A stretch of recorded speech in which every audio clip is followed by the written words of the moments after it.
The magic നോവലിലേക്ക് സ്വാഗതം. Patturumal part 6. എന്താണ് sir, എന്തുണ്ടായി? മാഡം എന്തിനാണ് ഗെറ്റ് ഔട്ട് അടിച്ചത്? ക്ലാർക്ക് രാജേന്ദ്രൻ ചോദിച്ചു. വഹാബ് മിണ്ടിയില്ല. അല്ലെങ്കിൽ എന്തു മിണ്ടാൻ? എല്ലാവരും കേട്ടിരിക്കുന്നു. എല്ലാവരും, ഓഫീസിലുള്ളവർ മുഴുവൻ. ഒന്നുമില്ല എന്ന് പറഞ്ഞ് തനിക്ക് ഒഴിയാനാവില്ല എന്ന് കരുതി എന്താണ് സത്യമെന്ന് പറയാനുമാവില്ല. അതുകൊണ്ട് തന്നെ ഒറ്റ അക്ഷരവും ആരോടും പറയാതെ വഹാബ് സീറ്റിൽ പോയിരുന്നു. മറ്റുള്ളവർ കൂട്ടം കൂടി ചർച്ച ആരംഭിച്ചു. ഊഹാപോഹങ്ങൾ തീർച്ചയാക്കുന്ന ചർച്ച. അതിലൊന്നും ശ്രദ്ധ കൊടുക്കാതെ വഹാബ് ഏതോ ഫയലിൻ്റെ ചുവപ്പ് നാടകൾ അഴിച്ച് അതിലേക്ക് മുങ്ങുകയാണെന്ന് ഭാവിച്ചിരുന്നു. കുറേ സമയം അങ്ങനെ ഇരുന്നപ്പോൾ വിഷമം അധികരിച്ചു. മടുപ്പായി. പിന്നെ കുറ്റബോധം തോന്നി. പറയരുതായിരുന്നു. ഒരു മൂച്ചിന് പറഞ്ഞതാണ്. അമർഷം എത്ര ഒതുക്കിയിട്ടും ഒതുങ്ങാത്തത് കൊണ്ട് ഇന്നലെ രാത്രിയിലും ആ സ്ത്രീ വളരെ വൈകിയാണ് വീട്ടിലെത്തിയത്. അപ്പോൾ മുതൽ മനസ്സ് പുകഞ്ഞു. ഒന്നിനും വേണ്ടി അല്ലെങ്കിലും പുകഞ്ഞു. എന്നാലും വഹാബിന് തോന്നി, എത്ര തെറ്റ് ചെയ്യുന്ന സ്ത്രീ ആയാലും മുഖത്തു നോക്കി പറഞ്ഞാൽ ആരും സഹിക്കാത്ത കാര്യമാണ് താൻ പറഞ്ഞതെന്നു. അതോടെ ഫയൽ മടക്കി വെച്ചു. സീറ്റിൽ നിന്ന് എഴുന്നേറ്റു. പുറത്തേക്കിറങ്ങി. പിൻവരാന്തയിൽ വെറുതെ നിന്നു. പുറത്തേക്കും നോക്കി. കളക്ട്രേറ്റിൻ്റെ 3 നിലയിലും കൂടി ഏതാണ്ട് 100ഓളം ഓഫീസുകൾ പ്രവർത്തിക്കുന്നുണ്ടാകണം. എല്ലാ ഓഫീസിലും കൂടി ഏകദേശം 3000-ലധികം സ്റ്റാഫ് ഉണ്ടാകാം. അത്രയും തന്നെയോ അതിലധികമോ ആളുകൾ ദിവസവും ആ വളപ്പിനുള്ളിലും ഓഫീസുകളിലുമായി കയറി ഇറങ്ങി പോകുന്നുണ്ട്. ഓഫീസിലേക്ക് തിരിച്ചു കയറാൻ തോന്നിയില്ല. ഇറങ്ങി നടന്നു. സ്റ്റെപ്പ് ഇറങ്ങി താഴെ വന്നപ്പോൾ ഖേദത്തോടെ ഓർത്തു, എങ്ങോട്ട് പോകാൻ? തനിക്ക് ലക്ഷ്യമില്ലല്ലോ. ആരും തന്നെ എങ്ങും കാത്തിരിക്കുന്നില്ലല്ലോ. ആരിഫ പക്ഷേ തൻ്റെ വരവ് പ്രതീക്ഷിച്ചിരിക്കുന്നുണ്ട്. അവിടെ എത്തിയാൽ തനിക്ക് എപ്പോഴും മനസ്സ് മരവിക്കുകയാണ് ചെയ്യുക. പോകാം, താമസ സ്ഥലത്തേക്ക് വെറുതെ പോയി കിടക്കാം. ഉറങ്ങാൻ കഴിഞ്ഞാൽ തൽക്കാലത്തേക്കെങ്കിലും രക്ഷയായി. വഹാബ് ബസ് സ്റ്റോപ്പിലേക്ക് നടന്നു. അനീസ കോളേജ് ക്യാമ്പസിലൂടെ നടന്നു. കോളേജ് കെട്ടിടത്തിന് പിന്നിലുള്ള മരക്കൂട്ടങ്ങൾ. താഴേക്ക് ഇറക്കമാണ്. അവിടെ എവിടെയോ ബോബി ഉണ്ടെന്ന് പറഞ്ഞത് അനീസയുടെ കൂട്ടുകാരി ശോഭയാണ്. അനീസ 2-3 ദിവസമായി അവനെ തേടുന്നു.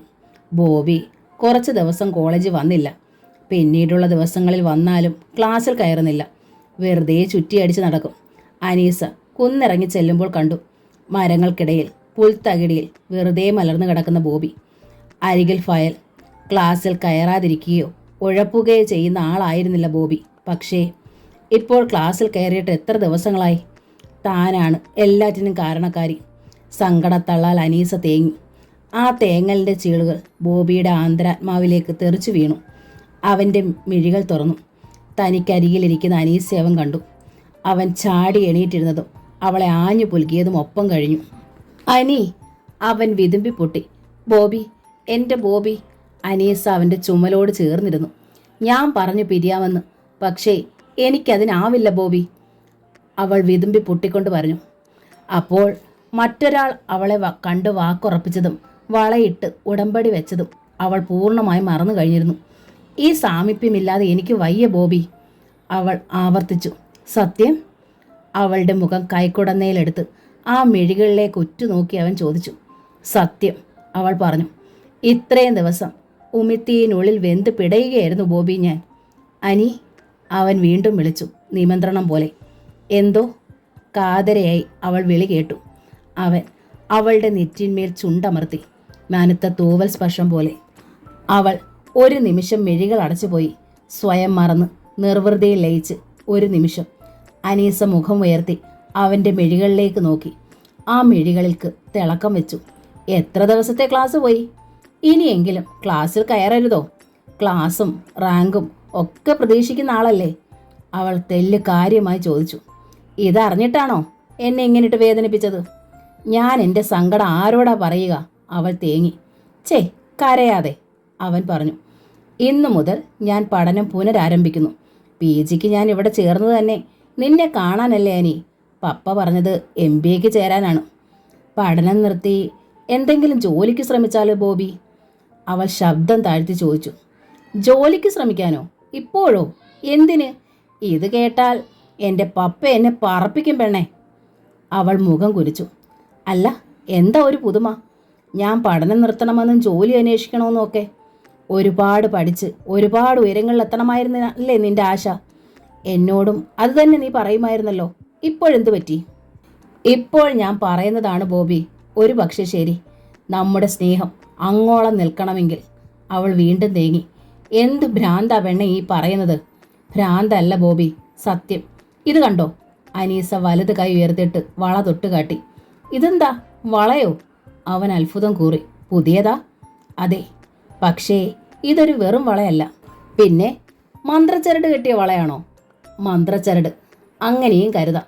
സസ്പെൻസ് നീട്ടാതെ കാര്യം പറയുവെണ്ണേ. മറ്റൊരാളുമായി എൻ്റെ നിക്കാഹ് ഉടമ്പടി ചെയ്യപ്പെട്ടതിൻ്റെ അടയാളമാണ് ഈ വള. ചെറുക്കൻ്റെ ഉമ്മയിട്ടത്. അനി, ബോബി ഞെട്ടിപ്പോയി. എന്താണ് നീ പറയുന്നത്? എനിക്കൊന്നും മനസ്സിലായില്ല. ഉമ്മ എല്ലാം തീരുമാനിച്ചു കഴിഞ്ഞു ബോബി. ഉമ്മയെ എതിർക്കാൻ എത്ര ശ്രമിച്ചാലും എനിക്കാവില്ല. അവൾ ഇടറിപ്പൊട്ടി. നിന്നെ വലിയ നിലയിലെത്തിക്കാൻ പഠിക്കാൻ വിട്ട ഉമ്മയ്ക്ക് ഇപ്പോൾ ഭ്രാന്ത് പിടിച്ചോ അനി? അവൻ്റെ സ്വരം കടുത്തു. ഉമ്മയ്ക്ക് ഈയിടെ ഒരു അറ്റാക്ക് ഉണ്ടായി. എന്തെങ്കിലും സംഭവിച്ചു പോയാൽ ഞങ്ങൾ അനാഥരാകും. അതിനു മുമ്പേ എൻ്റെയും രചനയുടെ നിക്കാഹ് നടത്താനാണ് പ്ലാൻ. ആദ്യം എൻ്റെ, അത് കഴിഞ്ഞാൽ ഉടനെ രചനയുടെക്കാവും കുറി. അനീസ പറഞ്ഞു. ഒരു മുന്നറിയിപ്പുമില്ലാതെ പെട്ടെന്ന് അവർ വന്നു, കണ്ടു, ഇഷ്ടപ്പെട്ടു, വളയിട്ടു. ഇനി ബാക്കി കാര്യങ്ങൾ നടന്നാൽ മതി. അപ്പോൾ നീ സമ്മതിച്ചു കഴിഞ്ഞു അല്ലേ? എനിക്ക് സമ്മതിക്കാനാവുമോ ബോബി? ഈ ആൾ നെഞ്ചിനകത്തിരുന്ന് വിങ്ങിപ്പൊട്ടുമ്പോൾ മറ്റൊരാളെ കാണാൻ പോലും കഴിയുമോ എനിക്ക്? പിന്നെ വളയിടാൻ കൈ നീട്ടിയതെന്തിന്? ഭയന്നിട്ട്. കൈ നീട്ടാതിരുന്നാൽ എന്തുകൊണ്ട് എന്ന ചോദ്യം ഉമ്മയിൽ നിന്നുണ്ടാകും. ആ ചോദ്യത്തെ ഭയന്നിട്ട് തന്നെ. ബോബിയുടെ മുഖം കടുത്തു പോയിരുന്നു. ഇനിയോ? ഇനി മറ്റൊന്നുമില്ല. എന്നാ ചോദ്യം ഉണ്ടായാലും ഞാൻ ഭയപ്പെട്ടത് സംഭവിക്കും. ഒന്നുകിൽ ഉമ്മ എന്നെ ആ നിമിഷം ഇറക്കി വിടും, അല്ലെങ്കിൽ കൊല്ലും. രണ്ടാമത്തത് സംഭവിക്കാനാണ് കൂടുതൽ സാധ്യത. അനി, ബോബിയിലും ഭയം കടന്നാക്രമണം നടത്തി. ഏതെങ്കിലും തരത്തിൽ ഉമ്മ സ്വന്തം തീരുമാനത്തിൽ നിന്ന് പിന്മാറുമെന്നോ നമ്മളെ എന്നെങ്കിലും അംഗീകരിക്കുമെന്നോ ഞാൻ കരുതുന്നില്ല. ഒരുപാട് നാൾ എനിക്ക് പിടിച്ചു നിൽക്കാനോ രക്ഷപ്പെടാനോ പഴുതുമില്ല. നീ പറഞ്ഞു വരുന്നത് എന്താ അനി? നമ്മുടെ വിവാഹത്തെക്കുറിച്ച്? നമ്മുടെ വിവാഹത്തെക്കുറിച്ചോ? ബോബി വിളറുകയാണ്. അതെ. എങ്ങനെയെന്ന് എനിക്ക് വിവരിക്കാൻ അറിയില്ല. വഴി പറഞ്ഞു തരാനും അറിയില്ല. ഏറിയാൽ ഒരാഴ്ച, അതിനുള്ളിൽ തീരുമാനം പറയണം. എന്നുവെച്ചാൽ നമ്മുടെ വിവാഹം നടക്കണം. നമ്മൾ സ്റ്റുഡൻസ് ആണ് അനി, ബോബി ഭീതിയോടെ പറഞ്ഞു. എനിക്കതറിയാം, അനീസ പറഞ്ഞു. പക്ഷേ എന്തെങ്കിലും തീരുമാനിച്ചില്ലെങ്കിൽ ഉമ്മ ചൂണ്ടിക്കാട്ടി ആ മനുഷ്യന് മുമ്പിൽ എനിക്ക് തല കുനിക്കേണ്ടതായി വരും ബോബി. ബോബി സ്തംഭിച്ചു നിൽക്കുകയാണ്. അങ്ങനെ മറ്റൊരാൾക്ക് മുൻപിലേക്ക് എന്നെ വലിച്ചെറിയാനാണ് ബോബി ശ്രമിക്കുന്നതെങ്കിൽ ഷുവർ, അനി പിന്നെ ജീവനോടെ ബോബിക്ക് മുൻപിൽ ഉണ്ടാവില്ല. പറഞ്ഞു തീർന്നതോടെ അവൻ്റെ മറുപടിക്കോ പ്രതികരണത്തിനോ കാത്തു നിൽക്കാതെ അനീസ മുകളിലേക്ക് ഓടിക്കയറി. അവൾ ഏൽപ്പിച്ച ആഘാതത്തിൽ നിന്നും മുക്തനാകാതെ തരിച്ചു നിൽക്കുകയാണ് ബോബി. പഠിത്തം ഉപേക്ഷിച്ച് ഇപ്പോൾ ഒരു ജോലി അന്വേഷിക്കുന്നതിനെക്കുറിച്ച് ബോബിക്ക് ചിന്തിക്കാൻ പോലും ആവില്ല. അവൻ ഇപ്പോഴും വീട്ടിലെ ഓമനയാണ്. അതേസമയം അനീസ് നഷ്ടപ്പെടുന്നതിനെക്കുറിച്ചും അവന് ചിന്തിക്കാൻ പോലും വയ്യ. തലച്ചോർ കത്തി പടരുന്നത് പോലെ അവൻ മുടിയിടയ്ക്കുള്ളിൽ കൈ കടത്തി അള്ളിപ്പറിച്ചു. ഒരു വൈകുന്നേരം ബസ്സിൽ നിന്നിറങ്ങി പഞ്ചായത്ത് വഴിയിലൂടെ നടക്കുമ്പോൾ വഹാബ് കണ്ടു. മുമ്പേ പോകുന്നു രചന. അടുത്തെത്തിയപ്പോൾ ചോദിച്ചു, അനീസ എവിടെ രചന? താത്ത വീട്ടിലുണ്ട്, ഇന്ന് പോകുന്നില്ല, രചന പറഞ്ഞു. നല്ല സുഖമില്ലെന്ന്. ഓഹോ, വഹാബ് വെറുതെ ചിരിച്ചു. സാർ എന്ന് നേരത്തെ വരണുണ്ടല്ലോ. ഉമ്മ മിക്ക ദിവസവും ഒത്തിരി രാത്രിയായിട്ടാ വരണേ. ഉമ്മയ്ക്ക് ഒരുപാട് പണിയുണ്ടോ? അവൾ ചോദിച്ചു. ഓഫീസിൽ പണിയുണ്ടെന്നാവും മക്കളെ പറഞ്ഞ് ധരിപ്പിച്ചിരിക്കുന്നത്. മക്കളെ തെറ്റായി ധരിപ്പിച്ച് അവരുടെ ഉമ്മ എന്തു പണിക്കാണ് പോകുന്നതെന്ന് പറയണോ? ഛേ, ഈ കുഞ്ഞുങ്ങൾ പാവം, നിരപരാധികൾ. മക്കളെപ്പോലെ കരുതാനാണ് മനസ്സ് ശാസിക്കുന്നത്. പറയാനാവില്ല ഇത്തരം കാര്യങ്ങൾ. പക്ഷേ ആസിയയോട് സ്വയം അറിയാതെ ഒരാധിപത്യം മനസ്സിലുണ്ടെന്ന് തോന്നുന്നു. അല്ലെങ്കിൽ അവൾക്ക് മുമ്പിൽ ഒരു സാഡിസ്റ്റാവാൻ ശ്രമിക്കുന്നു. അതാണ് മനഃപൂർവ്വം കുത്തി നോവിക്കുന്നത്, വഹാബ് പറഞ്ഞു. മാഡത്തിന് ഒരുപാട് ജോലിയുണ്ട്, അതാണ് വൈകണേ. ഞാൻ താഴെയുള്ള ഉദ്യോഗസ്ഥനല്ലേ, എനിക്ക് വലിയ പണിത്തിരക്കില്ല. അതുകൊണ്ട് നേരത്തെ ഇറങ്ങാം. അപ്പോൾ ഗ്രേഡ് കൂടുന്നതനുസരിച്ച് പണി കൂടും അല്ലേ സാറേ? ആ സംസാരം നീട്ടാതിരിക്കാൻ വഹാബ് മറ്റൊന്ന് ചോദിച്ചു. അനീസയുടെ നിക്കാഹാണല്ലേ? ഉമ്മയുടെ ഒരു പിടിവാശി, അല്ലാതെന്താ? രചനയുടെ സ്വരത്തിൽ അനിഷ്ടം തെളിഞ്ഞു നിന്നു. പിടിവാശിയോ? ജിജ്ഞാസയോടെ വഹാബ് അവളെ നോക്കി. അതെ, താത്തായ്ക്ക് ഒട്ടും ഇഷ്ടമല്ല ഇപ്പോഴീ നിക്കാഹിന്. പഠിക്കണം എന്നാണ് പറയുന്നത്. പഠിക്കാൻ വേണ്ടിയിട്ടോ അതോ ആ പയ്യനുമായിട്ടുള്ള ചങ്ങാത്തം കൊണ്ടോ? വഹാബ് മുനം വെച്ച് ചോദിച്ചു. രചന വഹാബിനെ നോക്കി. രണ്ടും കാരണങ്ങളാണ്. അയാളുമായി ബന്ധമുണ്ടെങ്കിലും പഠിത്തം പൂർത്തിയാക്കി പണിയും കിട്ടിട്ടേ നിക്കാഹ് ഉള്ളൂ എന്നാണ് രണ്ടുപേരും പറഞ്ഞിരിക്കുന്നത്. ഒരു 10-25 വയസ്സായിട്ട് പോരെ സാർ വിവാഹം? അതല്ലേ നല്ലത്? നമ്മുടെ സമുദായത്തിൽ പണ്ട് 13-14 തികഞ്ഞാൽ ഉടനെ പെൺകുട്ടികളുടെ നിക്കാഹ് നടത്തുമായിരുന്നില്ലേ? തമാശ പോലെ ചോദിച്ചു. ഉണ്ട്, അതിൻ്റെതായ ഡിഫക്റ്റുകളും ഉണ്ടായിട്ടില്ലേ? രചനയുടെ സ്വരത്തിൽ പരിഹാസവും സ്വയം നിന്ദയും. അമ്പരന്ന് വഹാബ് നോക്കി. രചന തുടർന്നു. 13-ലും 14-ലും നിക്കാഹ് നടന്നു. ആ പ്രായത്തിൽ തന്നെ ഓരോ കുഞ്ഞുങ്ങളുടെ ഉമ്മയാകും. കളിച്ച് നടക്കേണ്ടുന്ന പ്രായത്തിൽ കുട്ടികളെ വളർത്തലല്ലേ പണി. പിന്നെ ആണ്ട് തോറും പ്രസവം.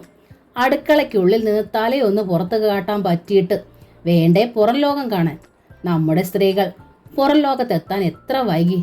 എന്താ കാരണം? ഈ കുഞ്ഞുനാളിലുള്ള നിക്കാഹും പ്രസവവും കുട്ടികളെ വളർത്തലും തന്നെ. 10 അക്ഷരം പഠിച്ചവരുണ്ടോ? അടുക്കളയ്ക്കുള്ളിലും അടിമത്തം തന്നെ. ആഹാ, രചന ഞാൻ ഉദ്ദേശിച്ച പോലെ അല്ലല്ലോ. വഹാബ് താല്പര്യത്തോടെ പറഞ്ഞു. ഈ അഭിപ്രായം ഉമ്മ പറഞ്ഞു പഠിപ്പിച്ചിട്ടുള്ളതാണ്. ഉമ്മ പോലും 25-ലാണ് നിക്കാഹ് ചെയ്തത്. 20-ന് മുമ്പ് നിക്കാഹിനെ കുറിച്ച് ചിന്തിക്കാൻ പോലും പാടില്ലെന്ന് വിലക്കിയിട്ടുള്ള ഉമ്മ തന്നെ ഉടനെ താത്തയുടെ നിക്കാഹ് നടത്താൻ പോകുന്നു. അത് കഴിഞ്ഞാൽ ഉടനെ എൻ്റേതും ഉണ്ടാകുമെന്നാണ് പറഞ്ഞത്.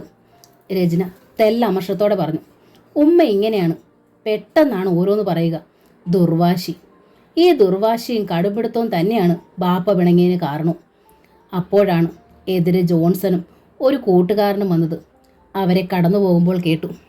അപ്പോൾ ഇവൾക്ക് നമ്മളോടാണ് കലിപ്പ്. വയസ്സനെ പഞ്ചാര അടിക്കാനാണ് ഇഷ്ടം. വയസ്സൻ്റെയൊക്കെ യോഗം. അടുത്തയാൾ വഹാബ് നിന്നു തിരിഞ്ഞു നോക്കി. ഏറ്റുമുട്ടാൻ തന്നെ. വേണ്ട സാർ, നമുക്ക് പോകാം, രചന പറഞ്ഞു. അവന്മാരോട് മിണ്ടാതിരിക്കുന്നതാണ് മാന്യത. നിക്കാഹ് നടക്കാത്ത 2 പെൺകുട്ടികൾ എനിക്കുണ്ട്. അത് നിങ്ങൾ ഓർത്തില്ല. ആസിയയുടെ അവസാനത്തെ വാക്കുകൾ. വേണ്ട. വഹാബ് നടന്നു. വീടിനോടടുത്തെത്തിയിരുന്നു. രചന അനീസ മനസ്സിലേക്ക് കയറി. വഹാബ് തൻ്റെ താമസ സ്ഥലത്തേക്ക്. ഗേറ്റ് കടന്ന് മുറ്റത്തൂടെ ഉമ്മറത്തെത്തി. കീ എടുത്ത് തിരിയുമ്പോൾ അമ്പരന്നു. വാതിൽ പൂട്ടിയിടാതാണോ റേച്ചൽ പോയത്? അങ്ങനെ പതിവില്ലല്ലോ. ആ അമ്പരപ്പിൽ വാതിൽ തുറന്നകത്ത് കടന്നു. വഹാബ് ഒരു നിമിഷം സ്തംഭിച്ച് നിന്നുപോയി. മുറിക്കുള്ളിൽ അനീസ. അനീസ, നീ ഇവിടെ? വഹാബിന് നടുക്കം വിട്ടുമാറിയില്ല. ശബ്ദം കിട്ടാൻ പോലും അല്പസമയമെടുത്തു. അത്രയ്ക്ക് അപ്രതീക്ഷിതമായിരുന്നു അത്. ഹാളിലെ ഡൈനിങ് ടേബിളിനരികിൽ ഒരു കസേരയിലിരിക്കുകയായിരുന്നു അനീസ. വഹാബിനെ കണ്ടതോടെ അവൾ എണീറ്റു. മുഖം കുനിച്ചു നിന്നു, കുറ്റവാളിയെപ്പോലെ. അനീസ, നീ? വഹാബ് വീണ്ടും സംശയിച്ചു വിളിച്ചു. നീ എങ്ങനെ ഇതിനുള്ളിൽ കയറി? ഞാൻ ചേട്ടത്തിയോട് കീ വാങ്ങി. റേച്ചലിനോടോ? വഹാബിന് വല്ലായ്മ തോന്നി. അവരെന്ത് കരുതും? ഒന്നും കരുതുകയില്ല. സാറിൻ്റെ മുറിയിൽ നിന്ന് 1-2 പുസ്തകങ്ങൾ എടുക്കണം. ഞാൻ പൂട്ടിയേക്കാമെന്ന് പറഞ്ഞു. പോകാനിറങ്ങി നിൽക്കുകയായിരുന്നു ചേട്ടത്തി. സമ്മതിച്ചു. കീ തന്നു. അനീസ തീരെ പതിയാണ് പറഞ്ഞത്. എന്നിട്ട് പുസ്തകം എടുത്തോ? ഇല്ല. എന്താ? ഞാൻ പുസ്തകം എടുക്കാൻ വന്നതല്ല സാർ. പിന്നെ? വഹാബിന് അമ്പരപ്പുണ്ടായി. സാറിനെ കാണാൻ. അവൾ വീണ്ടും മുഖം കുനിച്ചു. എന്തിന്? അയാൾക്ക് അമ്പരപ്പേറി. എനിക്ക് സംസാരിക്കാനുണ്ട് സാർ. നിന്റെ ഉമ്മ എങ്ങാനും അറിഞ്ഞാൽ? വഹാബ് പരിഭ്രമത്തിലായി. ഓർക്കുന്നോ രചന ഗേറ്റ് കടന്നു നിന്ന് എന്നോടൊന്ന് സംസാരിച്ചതിന്? നിന്റെ ഉമ്മ അന്ന് ആ കുട്ടിയെ എങ്ങനെയല്ല ഉപദ്രവിച്ചെന്ന്. ആ ചൂരൽ ഇപ്പോഴും അവിടെ ഇല്ലേ? ഉവ് എന്ന് അനീസ തലയാട്ടി. അപ്പോൾ ഇന്ന് ഈ മുറിയിൽ നിന്ന് നീ സംസാരിച്ചാലോ? എന്താ കുട്ടിയുടെ ഉദ്ദേശം? എനിക്കറിയില്ല. എന്ന് വെച്ചാൽ ഉമ്മ ഉടനെ വരില്ലെന്ന വിശ്വാസത്തിലാണ് ഞാൻ വന്നത്. വന്നാലോ? ഉമ്മ തൃശ്ശൂർ വരെ പോയിരിക്കുകയാണ്. രാത്രിയായിട്ടേ എത്തുകയുള്ളൂ. തൃശ്ശൂർക്കോ? എന്താ കാര്യം? PF എടുക്കുന്ന എന്തോ പ്രശ്നമാണ്. അക്കൗണ്ട് ജനറൽ ഓഫീസിൽ പോയതാണ്. ഓഹോ, എൻ്റെ നിക്കാഹ് നടത്താൻ വേണ്ടി പണം സ്വരൂപിക്കാൻ വേണ്ടിയാണ്. അത് ചോദിക്കാൻ വിട്ടു. വളയിടിയിലൊക്കെ കഴിഞ്ഞെന്നറിഞ്ഞു. എന്നത്തേക്കാകും കുട്ടിയുടെ നിക്കാഹ്? വഹാബ് ചോദിച്ചു. അനീസ ഒറ്റ പൊട്ടിക്കരച്ചിൽ, അതും ഉറക്കെ. വഹാബ് പരിഭ്രമത്തോടെ നോക്കി. ആരെങ്കിലും കേട്ടാലോ? യാദർച്ഛികമായിട്ടായാലും ആരെങ്കിലും വന്നാലോ? ഒറ്റയ്ക്ക് താമസിക്കുന്ന ഒരു പുരുഷൻ്റെ റൂമിൽ ഒരു പെൺകുട്ടി പൊട്ടിക്കരച്ചിലോടെ. അനീസ. വഹാബ് അടുത്ത് ചെന്നു. എന്തിനാണ് കുട്ടി കരയുന്നത്? പറയൂ. അവൾ കരച്ചിൽ തുടർന്നു. തേങ്ങി തേങ്ങി കരയുന്നു. ഞാൻ നിക്കാഹിനെ കുറിച്ച് ചോദിച്ചത് കൊണ്ടാണോ? വഹാബ് വീണ്ടും ചോദിച്ചു. എനിക്ക് ആ നിക്കാഹ് വേണ്ട സാർ. എന്നെ രക്ഷിക്കണം. എന്താ കുട്ടി ഈ പറയുന്നത്? നിക്കാഹ് വേണ്ടെന്നോ? വഹാബ് അന്താളിച്ചു. പിന്നെ എന്തിനു കുട്ടി സമ്മതിച്ചു? അവര് വളയിട്ടു എന്നല്ലേ പറഞ്ഞത്? അതെ എന്നവൾ തലയാട്ടി. പക്ഷേ എനിക്ക് ആ നിക്കാഹ് ഇഷ്ടമല്ല സാർ. എന്താ പ്രശ്നം? പയ്യൻ കാണാൻ മോശമാ? അല്ല, സ്മാർട്ടാ. പിന്നെന്താ പ്രശ്നം? കുട്ടിക്ക് നല്ലത് വരാനല്ലേ ഉമ്മ ആഗ്രഹിക്കൂ. എനിക്ക് നല്ലത് വരണമെങ്കിൽ അനീസ് ഒന്ന് നിർത്തി. പറയൂ, എന്തായാലും പറയൂ, വഹാബ് പ്രോത്സാഹിപ്പിച്ചു. എനിക്ക് ബോബിയെ മറക്കാനാവില്ല സാർ. വഹാബ് ഞെട്ടി മുഖമുയർത്തി. ജീവിക്കുന്നെങ്കിൽ ഞങ്ങൾ ഒരുമിച്ചേ ഉണ്ടാവൂ സാർ. ഞങ്ങൾ ഒരുപാട് സ്വപ്നം കണ്ടു, ഒരുപാട് തീരുമാനങ്ങളും എടുത്തു. പഠിച്ച് സ്വന്തം കാലിൽ നിൽക്കാറായിട്ട് എല്ലാം എന്ന്. പക്ഷേ ഉമ്മ ഇത്രയ്ക്ക് ധൃതിയിൽ കാര്യങ്ങൾ നീക്കുമെന്ന് ഞങ്ങൾ ഒട്ടും പ്രതീക്ഷിച്ചതല്ല. അപ്പോൾ കുട്ടി അക്കാര്യത്തിൽ സീരിയസാ? സാർ ഉമ്മയോടൊന്ന് പറയണം. എൻ്റെ റബ്ബേ, വഹാബ് വിളിച്ചുപോയി. അനീസയുടെ ഉമ്മയെടുത്ത് പറയാനോ? ഞാനോ? സാറല്ലാതെ മറ്റാരും ഇല്ല സാർ എന്നെ സഹായിക്കാൻ. അനീസ വീണ്ടും കരച്ചിലായി. എൻ്റെ കരണത്തടിപ്പിക്കാൻ അനീസയ്ക്ക് വീണ്ടും ധൃതിയായി അല്ലേ? വഹാബ് തെല്ല് കാര്യമായി തന്നെ ചോദിച്ചു. ഞാൻ പിന്നെ ആരോടാ പറയാ സാർ? അനീസയുടെ ഉമ്മയോട് പറയുന്ന ഒഴിച്ചാൽ മറ്റെന്ത് ഞാൻ ചെയ്യാം? അനീസ ആകെ തളർന്ന മട്ടിൽ നിന്നു. അടിക്കുമെന്ന് ഭയന്നിട്ടല്ല മോളെ, വഹാബ് ശബ്ദം താഴ്ത്തി പറഞ്ഞു. അടിച്ചാ കൊള്ളാം, ശരീരമേ വേദനിക്കൂ. പക്ഷേ അനീസയുടെ ഉമ്മ എൻ്റെ ഹൃദയത്തിൽ കുത്തും. എനിക്ക് കുട്ടികളില്ല എന്ന് പറഞ്ഞിട്ട്. കുട്ടികളില്ലാത്തത് കൊണ്ടാണ് തീരുമാനിച്ച നിക്കാഹ് മുടക്കാൻ വന്നതെന്നും പറയില്ലേ? അനീസ ശരിയെന്ന് തലയാട്ടി. അവളുടെ സുറുമയിട്ടതുപോലുള്ള മനോഹരമായ മിഴികൾ തുളുമ്പുന്നുണ്ടായിരുന്നു. കുട്ടികൾ, ഒരു കുഞ്ഞ്, അതെൻ്റെയും ദൗർബല്യമാണ്, നിർഭാഗ്യം. എനിക്ക് കുട്ടികളുണ്ടായില്ല, വഹാബ് തുടർന്നു. സ്നേഹമുള്ളവളായിരുന്നു എൻ്റെ ആരിഫ. 4 വർഷത്തെ ജീവിതം, സ്നേഹം മാത്രം കൊതിച്ച ഞാൻ, സ്നേഹിക്കാൻ മാത്രം അറിയാവുന്ന എൻ്റെ ആരിഫ. എന്നിട്ടും 4 വർഷമേ ആ ജീവിതം നീണ്ടു നിന്നുള്ളൂ. അനീസയുടെ മിഴികളിൽ കണ്ണീരിനോടൊപ്പം ചോദ്യവും. 4 വർഷം കഴിഞ്ഞ് ഞങ്ങൾ ഒരു ഡോക്ടറുടെ അടുത്ത് പോയുള്ളൂ, പരിശോധനയ്ക്കായി. ആർക്കാണ് തകരാറെന്നറിയാൻ. ആരിഫ, അവൾ ഒരിക്കലും അമ്മയാവില്ല. പക്ഷേ ആ നടുക്കുന്ന സത്യം ഞാൻ അറിഞ്ഞു. ഒരു കുഞ്ഞിന് വേണ്ടി അവൾ എത്ര കൊതിക്കുന്നുവെന്ന് എനിക്കറിയാം. അപ്പോൾ അവൾ ആ സത്യം അറിഞ്ഞാലോ? അറിയരുതെന്ന് ഞാൻ ആശിച്ചു. എന്നിട്ടും അവൾ ഒരു ദിവസം ആ സത്യം അറിഞ്ഞു, എൻ്റെ ഉമ്മായുടെ നാവിൽ നിന്നും. അറിയാതെ വീണുപോയ ആ സത്യം. അന്ന് വീണതാണ് ആരിഫ. ആ നടുക്കുന്ന സത്യം ഒരു ഷോക്കായി അവളെ വീഴ്ത്തി. 14 വർഷമായിട്ട് കുഞ്ഞുമില്ല, ബീവിയില്ല, ഒറ്റയ്ക്ക്. പറഞ്ഞ് വഹാബിൻ്റെ തൊണ്ടയിടറി. ഒറ്റയ്ക്ക് കഴിയുന്ന എനിക്ക് നൊമ്പരങ്ങളില്ല, ഹൃദയമില്ല. ഉവ്വോ, നിൻ്റെ ഉമ്മയ്ക്ക് എൻ്റെ സങ്കടങ്ങൾ അറിയില്ല അനീസ. ഞാൻ പറഞ്ഞാൽ അവർ അനുസരിക്കുകയില്ല. അനുസരിക്കും. അനീസയുടെ ഉറച്ച സ്വരം. ഉമ്മ സാറിനെ അനുസരിക്കും. ഉവ്വ് സാർ. അനീസയ്ക്ക് അങ്ങനെ അറിയാം. എനിക്കറിയാം, അവൾ തുടർന്നു. സാറിൻ്റെ ഓരോ വാക്കും, പരിഹാസമായാലും ശകാരമായാലും കാര്യമായാലും, ഉമ്മയുടെ നെഞ്ചിൽ അത് ആഴത്തിൽ പതിയുന്നുണ്ട്. ഈ നാട് മുഴുവൻ, കാണുന്നവർ മുഴുവൻ പറയാറുണ്ട് ഉമ്മ നടപടി ദൂഷ്യക്കാരിയാണെന്ന്. അനീസയുടെ മിഴികൾ താഴ്ന്നു.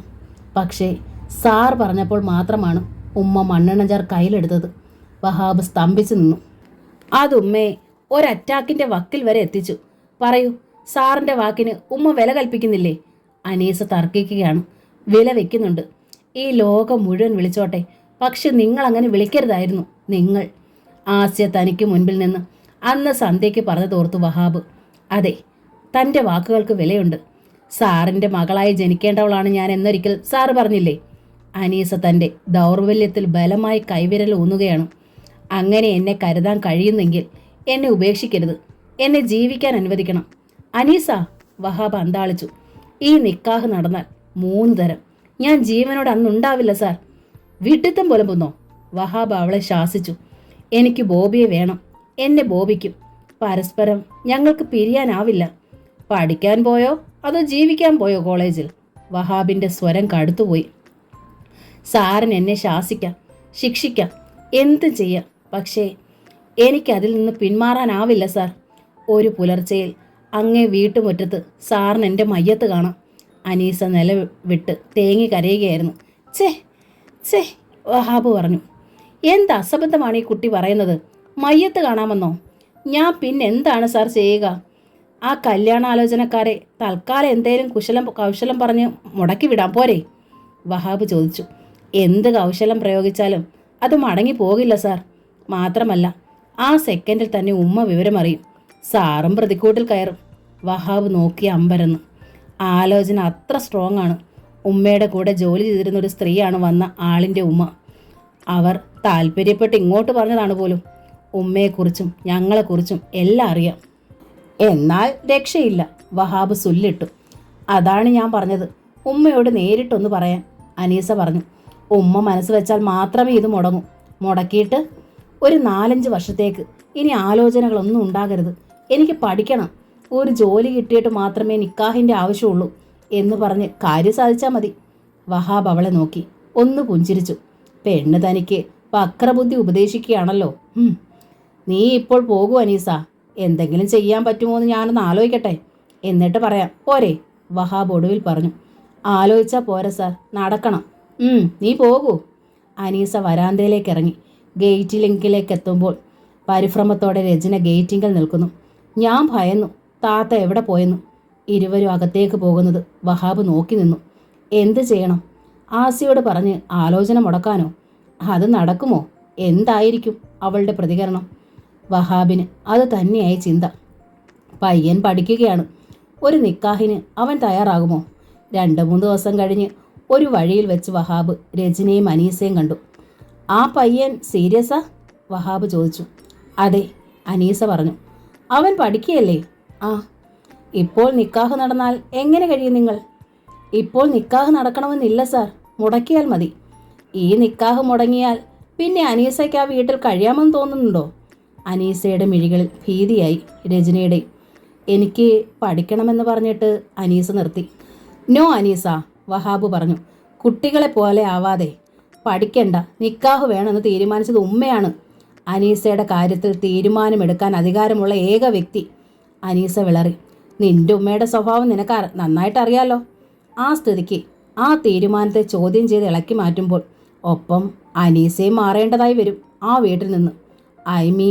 ഈ നിക്കാഹ് നടക്കാത്ത പക്ഷം അനീസ പയ്യനോടൊപ്പം പോകേണ്ടതായി വരും.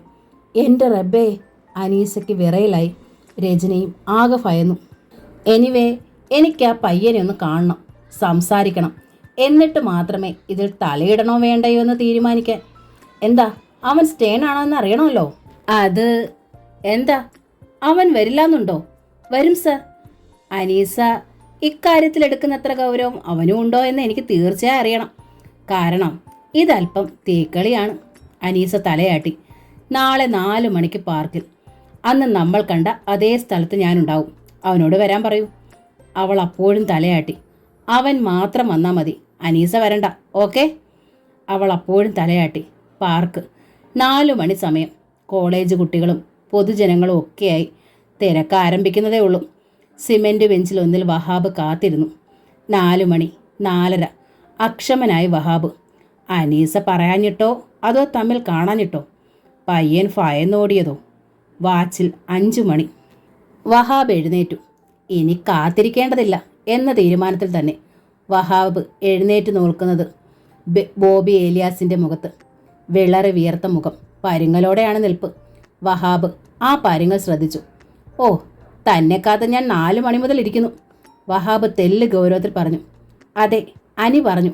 ഞാൻ വരികയായിരുന്നു, വൈകിപ്പോയി. പരുങ്ങലോടെ തന്നെ ബോബി പറഞ്ഞു. തിരിച്ചോടാൻ തയ്യാറായിട്ടെന്നവണ്ണമാണല്ലോ അവൻ്റെ നിൽപ്പ്. എന്നെ മനസ്സിലായല്ലോ അല്ലേ? വഹാബ് ഗൗരവം കുറച്ചില്ല. അനി എല്ലാം പറഞ്ഞു. ആ കുട്ടി പറയുന്നു തന്നെ കിട്ടിയില്ലെങ്കിൽ മരിക്കുമെന്ന്. എന്താണ് തൻ്റെ അഭിപ്രായം? വഹാബ് അവനെ ഒന്നിരുത്തുന്ന വിധത്തിൽ നോക്കി. അത് എനിക്കും അങ്ങനെ, ഞാനും മരിക്കും, ബോബി പറഞ്ഞു. എന്തിന്? വഹാബ് ചോദിച്ചു. ബോബി ചമ്മി. കൂടെ മരിക്കാതെ തനിക്ക് അവളെ രക്ഷിക്കാൻ കഴിയുമോ? വഹാബ് ചോദിച്ചു. അതിപ്പോൾ നിങ്ങൾ തമ്മിലുള്ള ജാതി വ്യത്യാസം, മറ്റ് സാമ്പത്തിക പ്രശ്നങ്ങൾ, നിങ്ങളിരുവരും വെറും വിദ്യാർത്ഥികളാണെന്നുള്ളത് എല്ലാം പരിഗണിക്കണം. വഹാബ് പറഞ്ഞ് പൂർത്തിയാക്കുന്നതിന് മുമ്പ് ഒരു ശബ്ദം കേട്ടു. ബോബിയുടെ പോക്കറ്റിലിരുന്ന് മൊബൈൽ ഫോൺ ശബ്ദിക്കുന്നു. ബോബി പെട്ടെന്ന് ഫോൺ അറ്റൻഡ് ചെയ്തു. മമ്മി, ഞാൻ ഇപ്പോൾ എത്താം, വിത്തിൻ 10 മിനിറ്റ്സ്. ബോബി ഫോൺ വീണ്ടും പോക്കറ്റിലാക്കി. ഇത്തിരി വൈകിയപ്പോൾ ബോബിയുടെ മമ്മി ഉത്കണ്ഠപ്പെടുന്നത് വഹാബ് അറിഞ്ഞു. അനീസയുടെ ഉമ്മയെക്കുറിച്ച് ബോബിക്ക് അറിയാലോ. വഹാബ് കാര്യത്തിലേക്ക് വന്നു. അറിയാം. ആ സ്ഥിതിക്ക് ഇപ്പോൾ തീരുമാനിക്കപ്പെട്ട നിക്കാഹ് മുടക്കണോ? അതങ്ങ് നടക്കുന്നതല്ലേ ബോബി, ഇരുവർക്കും നല്ലത്. നോ, ഞാനത് സമ്മതിക്കില്ല, ബോബി ആവേശത്തോടെ പറഞ്ഞു. അനിയില്ലാതെ ഒരു നിമിഷം പോലും എനിക്ക് വയ്യ. ഭവിഷ്യത്ത് എന്താണെന്ന് ചിന്തിച്ചിട്ടുണ്ടോ ബോബി? ഭവിഷ്യത്ത് എന്ത് തന്നെയായാലും ഒരുമിച്ച് ജീവിക്കാൻ ഞങ്ങൾക്ക് കഴിയുന്നില്ലെങ്കിൽ മരിക്കും, ഒരുമിച്ച് തന്നെ, അതിന് തർക്കമില്ല. വഹാബ് ഒരു നിമിഷം ഒന്ന് ആലോചിച്ചു. നിശ്ചയിച്ച നിക്കാഹ് അപ്പോൾ മുടങ്ങിയാൽ പിന്നെ ആ സ്ത്രീ അനീസയെ ഒന്നുകെ കൊല്ലും, അല്ലെങ്കിൽ പുറത്താക്കും, വഹാബ് പറഞ്ഞു. ബോബി വിളറി. രണ്ടിനും ഉത്തരവാദിത്വം ബോബിക്കാണ്. കൊല്ലാതെ പുറത്താക്കിയാൽ താൻ ആ കുട്ടിയെ സ്വീകരിച്ച് ഒരു ജീവിതം കൊടുക്കുമോ? അതെങ്ങനെ എന്നതിന് ഇപ്പോൾ പ്രസക്തിയില്ല. സ്വീകരിക്കുമോ ഇല്ലയോ? ഒറ്റ വാക്കിൽ ഉത്തരം പറയൂ. സ്വീകരിക്കും, ബോബി ഉറച്ച സ്വരത്തിൽ പറഞ്ഞു. എൻ്റെ അനീസയെ എനിക്ക് തന്നെ വേണം. ആ ഭാവം കണ്ടപ്പോൾ വഹാബ് പോലും ഒന്ന് പതറിപ്പോയി.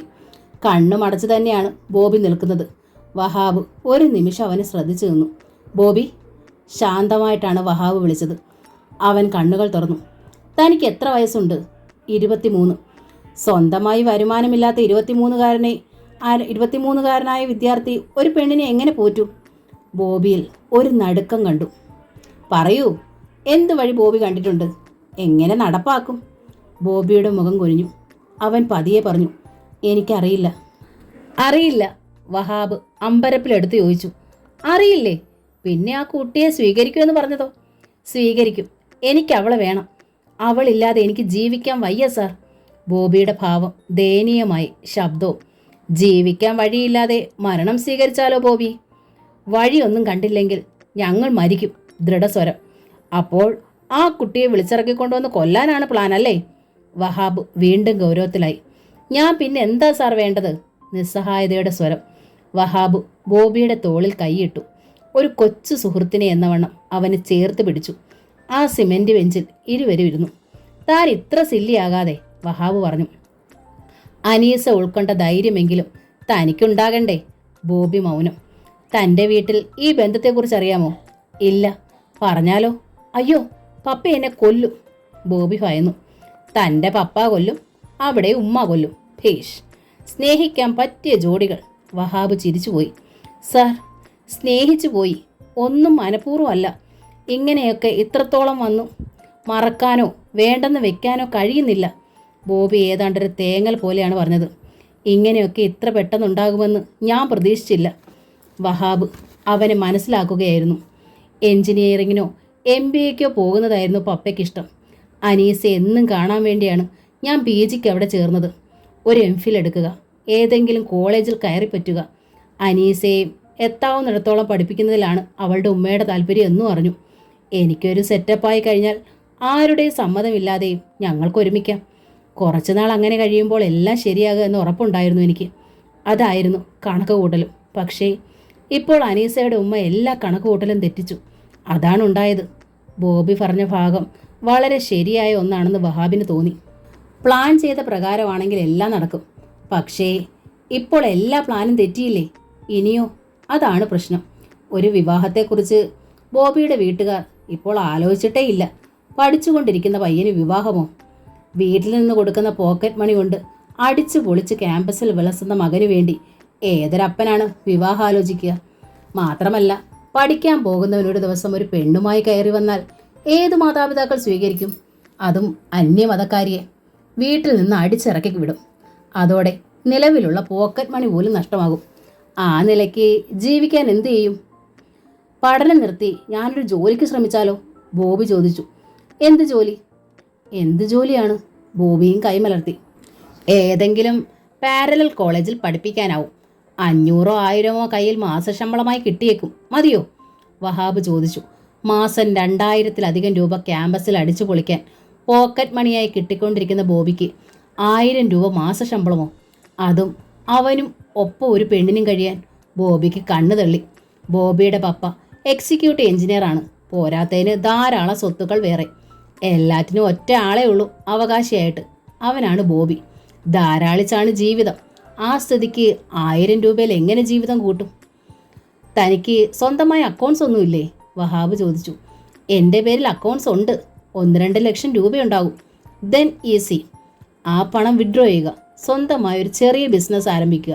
ഇക്കാലത്ത് രക്ഷപ്പെടാൻ ഏറ്റവും പറ്റിയത് ബിസിനസ് തന്നെയാണ്. ശ്രദ്ധയോടെ ആയിരിക്കണമെന്ന് മാത്രം. 2 ലക്ഷം കൊണ്ട് എന്ത് ബിസിനസ്? ബോബി അന്താളിച്ചു.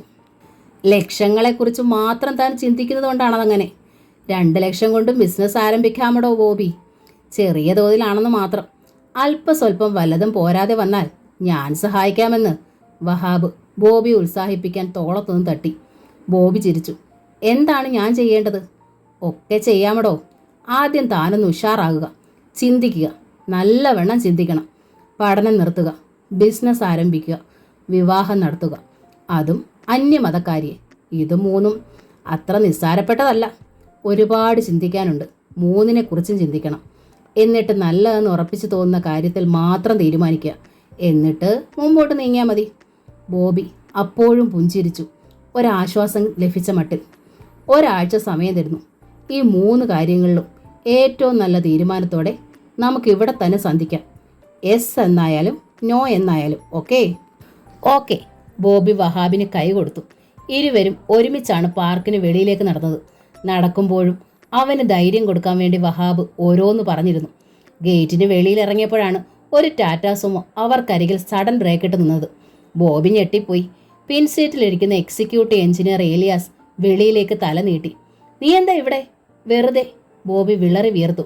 ആരാണിത്? വഹാബിനെ ചൂണ്ടിയാണ് ചോദ്യം. ഇത് എൻ്റെ ഇതോ എനിക്കറിയില്ല. ബോബി അങ്ങനെയാണ് പറഞ്ഞത്. എന്നിട്ട് തൻ്റെ ബൈക്കിനരികിലേക്ക് പാഞ്ഞു. അത് സ്റ്റാർട്ട് ചെയ്ത് പോവുകയും ചെയ്തു. വഹാബിനെ നോക്കുക പോലും ചെയ്യാതെ.